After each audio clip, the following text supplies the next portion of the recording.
Hello everyone, back to tuning into today's second video. We're going to have a look at the weather for the next week to 10 days with the GFS, the ECM and the GEM shorter range models for today's second video update. Earlier on today we released a weekend forecast, and you can find that video on the page that has the weekend forecast videos and written versions together. And you can get to that here via the homepage and from the buttons at the top of the page. So it's going to be an interesting week's weather, very warm for a time in the south. Always warm Saturday in the north, then becoming much cooler for all of us by the end of the coming week.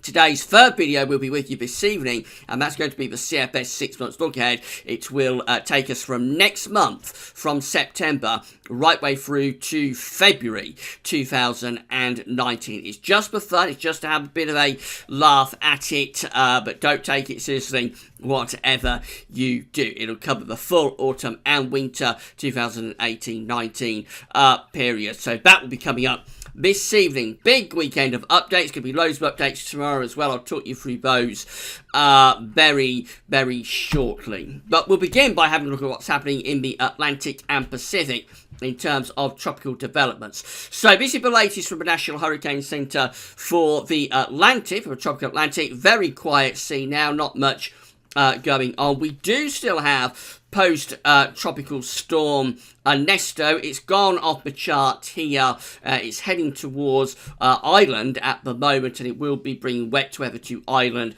and northern Britain through tonight and into tomorrow. It's been downgraded to sort of post-tropical status. Now, more impactful is what's happening in the Pacific. So this is the latest. We've got two areas of interest. We've got this yellow X just here. That's an area of thunderstorms. It might develop into a storm at some point in the next few days. These tropical storms always begin their genesis as thunderstorms, areas of thunderstorms. For the moment, it's got less than a 40% chance of becoming a storm, but it may develop into something in the next few days. But much more impactfully is this area just here, this red symbol, because that is a major Category 4 hurricane. That is Hurricane Lane in the central part of the tropical Pacific Ocean. It's Category 4 hurricane. Now, what a Category 4 hurricane means is that it has sustained winds of 115 knots, which is 130 miles per hour. That is sustained. So you have gusts probably going up to around 150 or 160 miles an hour with that Category 4 hurricane, Lane. Its central pressure is 948 millibars, and it's moving west-northwest at around 16 miles an hour. This is the track of Hurricane Lane over the next few days from the National Hurricane Center. So we see that its current position is just there, where we've got that yellow area. That's the current position of Category 4 Hurricane Lane. Where you see these M's here, that's telling you that it's a major hurricane. So it keeps major hurricane status through to 11 p.m. on Monday. It will remain either as a Category 3, Category 4, or possibly Category 5 hurricane. They are expecting this to strengthen a little bit more over the next few days. So whether it, over the next few hours I should say, so whether it does reach Category 5 status, we'll have to wait and see, but it may do. When we get through to the middle of the week, and it's gone down to a hurricane status, so it's gone down to either Category 2 or Category 1, and it is getting really quite close to Hawaii. So Honolulu, the capital of Hawaii, is coming under threat there by the middle of the coming week. By what is currently a Category 4 Hurricane Lane. We'll have to keep a close eye on where Lane is going, I think, over the next few days. But a really intense hurricane currently in the tropical Pacific Ocean. So we have had Tropical Storm Ernesto in the Atlantic. That's gone post-tropical now, but it is going to have some impacts on the UK. This is Euro 4 from Weather Online. This is precipitation forecast for 9 o'clock this evening. Heavy rain from the remains of Tropical Storm Ernesto, moving into the Republic and into Northern Ireland. Let's run through the course of the night and you'll see what's going to happen if the mouse over is going to work, which doesn't look like it's going to, so I'll just do that again and that should then start working. So we'll run through to 3 o'clock in the morning tomorrow. We've got heavy rain across the Northern Ireland, going over the Irish Sea and heading into southwest Scotland and northwest England. Notice much of northern Scotland misses the wet weather with this post-tropical area of low pressure. And much of central, southern and southeast of Britain also missing the rain as well. That's 6 to 9 o'clock in the morning, where the rain is on the eastern side of Scotland, down southeast Scotland through northern England. Be a humid air mass associated with this area of low pressure, very muggy sort of air mass. Through the course of Sunday, that low pressure gets out of the way, takes its wet weather with it, and things turn much quieter. So it's in a specific zone from sort of southern Scotland to both Northern Ireland and the Republic of Ireland, and then over the Irish Sea into northern England that we are really focusing on for wet weather tonight and tomorrow morning from post-tropical storm Ernesto. Once that gets out of the way through the course of tomorrow, things will become quieter. So have a look at Central England temperature. These are the latest terms of the CT for this year, for 2018, from Hadley. Very latest for August is that we have now gone under 18 degrees Celsius for the first time this month. So the provisional CT for August 2018 up to the 17th, up to yesterday of August, stands at 17.8, an anomaly of 1.8 degrees above average. So still very substantially warmer than average month, but we have now gone under 18 degrees Celsius. And although the next few days are going to be quite warm, after that it's actually going to turn a bit cooler in around a week's time. So it is looking increasingly unlikely, I think, that we're going to beat, in terms of a CT anyway, that we're going to beat 1976, which is our hottest summer on record for the CT. To do that, we would need a central England temperature of 18.2 or above for August. I think it is looking increasingly unlikely that we will do that. So I think 1976, I wouldn't necessarily say it's safe, but I think it's almost safe now that 1976 will hold on to the hottest summer on record. Where in the top 5 we come in will be interesting to see. It certainly is going to be a top 5 hot summer, probably even going to be a top 3 hot summer, may well be the second hottest summer on record this. So it has been, despite a little bit of a cool down for August, it has been a very hot summer indeed. But I think 1976 is more or less safe. Famous last words. We'll have to wait and see. But I think it is going to be a real struggle from here to get that CT above 18 degrees Celsius, which is really what we've got to do to sort of beat 1976.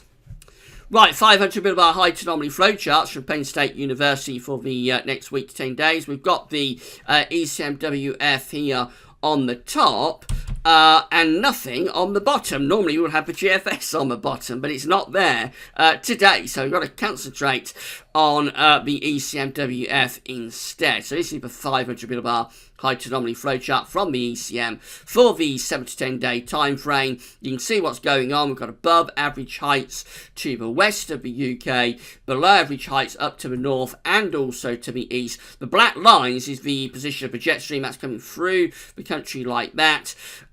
So it looks rather cool that as we go into the 7 to 10 day time frame. Not particularly unsettled because we've still got that high pressure close to us, albeit it's centred out to west. There is some influence from the jet stream, so you would expect showers to be coming through with that, more particularly in the north. The main thing, though, would be the drop in the temperature as the air is being pulled down from the northern part of the Atlantic Ocean. GFS ensembles are looking like this for the next couple of weeks. Looking at Burnley Today, someone has asked me to have a look at the GFS ensembles for Burnley in the north of England. So the red line here is the 30-year upper air temperature average for Burnley, and for the next few days the temperatures are coming out warmer than average, so above average temperatures for many parts of the country from today pretty much through to the middle of the week. Then you'll notice this very stark and quite dramatic drop that's taking place with the temperature at Burnley around Thursday, much cooler air being pulled down from the northern Atlantic, and then that stays with us into the bank holiday weekend, which is looking rather cool. Certainly start off with quite showery, but probably drying off as we go through the course of that bank holiday weekend. And then into more extended range, which is kind of like the final days of August into the start of September, this period just here.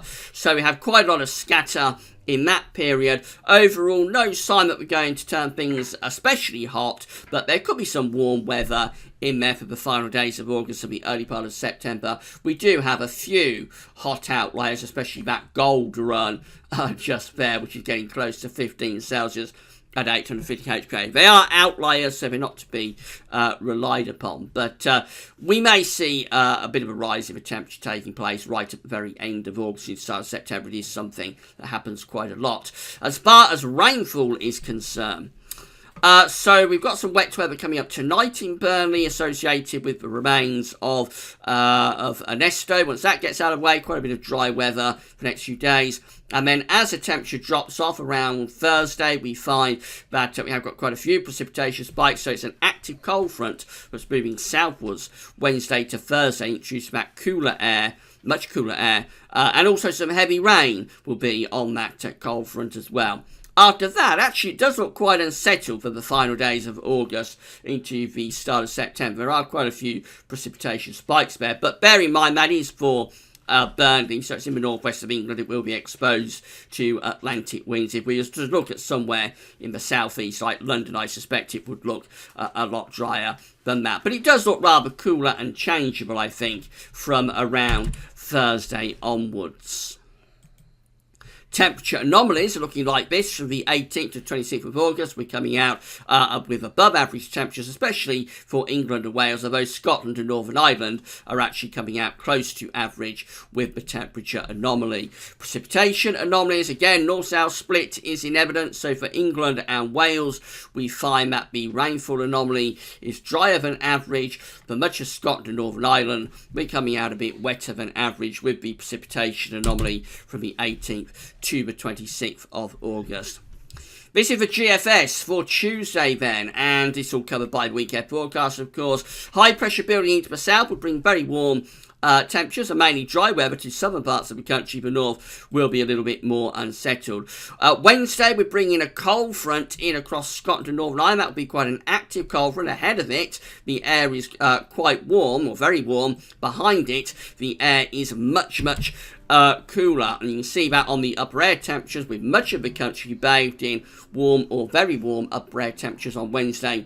But notice much cooler air is lurking just to our north. That cold front pushes southwards and eastwards Wednesday to Thursday, so this is where the 6 o'clock run of the GFS has that cold front as we get through to 6 o'clock in the morning on Thursday. It's already moving through England and Wales. There is some uncertainty about the timing of this cold front. It is possible that the very far southeast could have quite a hot day on Thursday if that cold front doesn't arrive until evening. But at the moment, the GFS is actually speeding this up, pushing it through very quickly on Thursday. Behind that, we've got this much cooler air moving down from the North Atlantic, and the hotter air, the very warm temperatures, are being moved into central parts of Europe ahead of that cold front. There's the upper air temperatures. You see that much cooler air is moving into the north to the west. Still pretty warm early in the morning on Thursday in the southeast, but very quickly that will be shoved out of the way by the cold front. By Friday, we're into this much cooler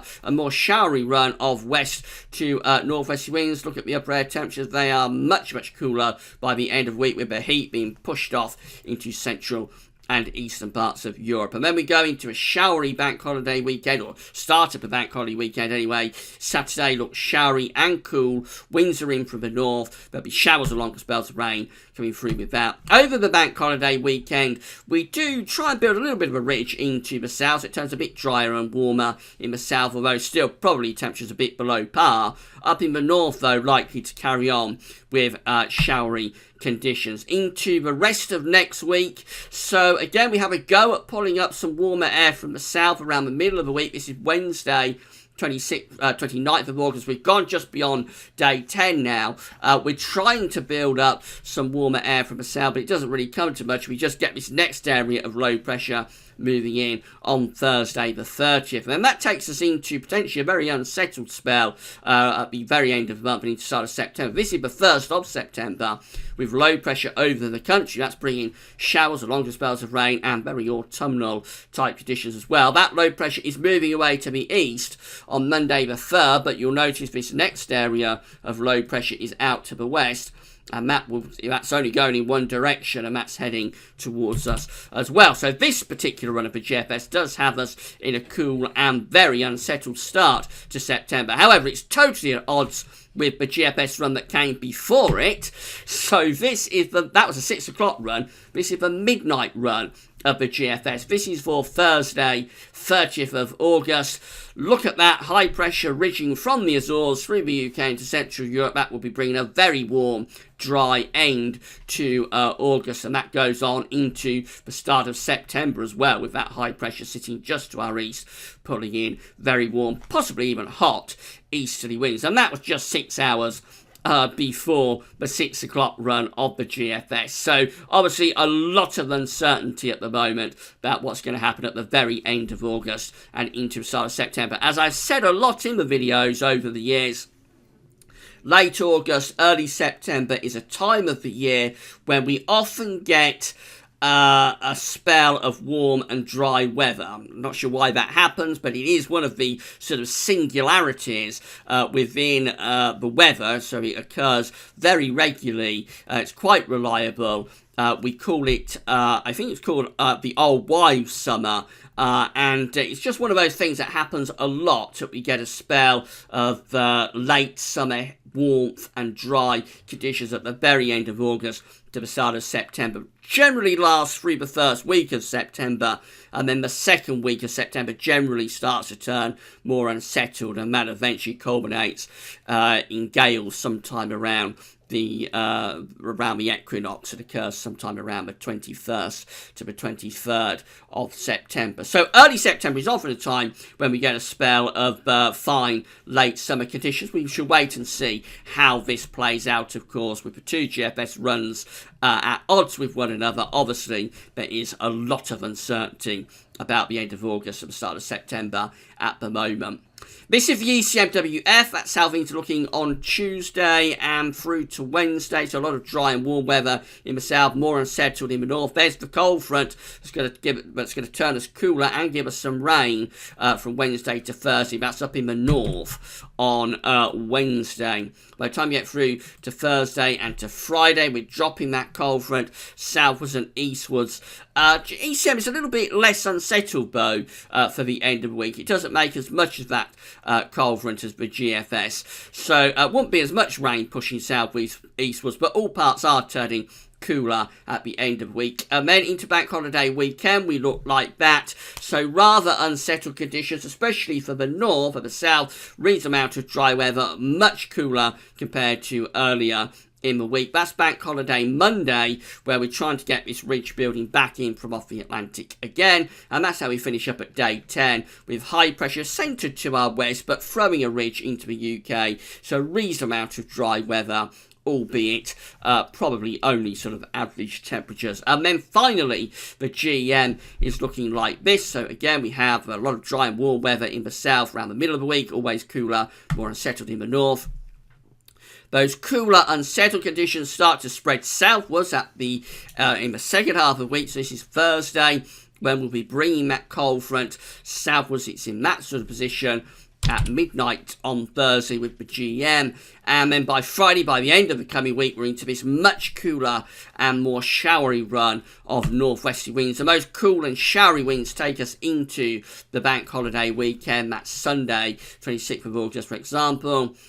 This is bank holiday Monday itself. Looks rather wet and windy, actually, with the GM. That's a lot worse than the other two models are showing for bank holiday Monday. That will be bringing wet and windy weather in across all parts of the country, would have thought, on bank holiday Monday. And it still looks rather cool and showery as we get to day 10, which is Tuesday, 28th of August. And then where it will go beyond that into the final days of August and the beginning of September, that will be very, very uncertain indeed. So that's how it's looking. It appears that we are going to get a lot of dry and warm weather in the south till around Thursday. Then we get a change as cooler air and outbreaks of rain spread southwards and eastwards, taking us into a rather cool and showery bank holiday weekend. The very end of August and the start of September still to be determined. Come back later on for the CFS 6-month book aid. Tomorrow, we've got the final Analogues update for the autumn of 2018. That is ahead of next weekend's autumn 2018 forecast. We'll also have the penultimate Gazworthy Sunday Roundup. We're nearly done with those for this year. And also, we'll have a look at the Meteo France and ECMWF seasonal models for the next few months. That'll take us through the autumn into the winter as well. So loads of updates coming up. Gazworthy's tomorrow. Keep checking back for all of them. That's all for now, and thanks for watching.